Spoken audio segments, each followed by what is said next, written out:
আপনি কি জানেন সূর্য মারাত্মক জোরে চিৎকার করে মেঘের মতো আওয়াজ বা গর্জন করে শব্দ করে? আমি বললে আপনি কি বিষয়টি বিশ্বাস করবেন? আসলে প্রায় বলতে শোনা যায় যারা আগে কানে শুনতে পেত না, চিকিৎসার পর থেকে শুনতে পায়, তাদের কেউ কেউ ধারণা করে বলেছে যে সূর্য কিছু একটা আওয়াজ করে। হেসে উড়িয়ে দেওয়ার মতো একটি বিষয়, বয়রা আবার কানে শুনতে পায়।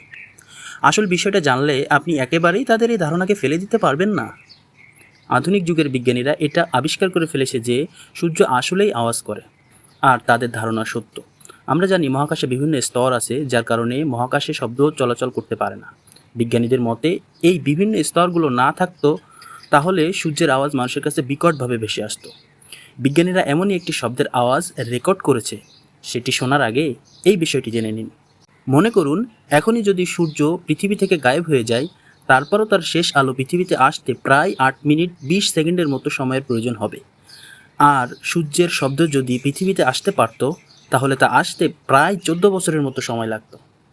শব্দটি অনেকটা এইরকম। এখন আপনার কি মনে হয়, মহাকাশের বিভিন্ন স্তরগুলো কি মানুষের জন্য আসলেই উপকারী?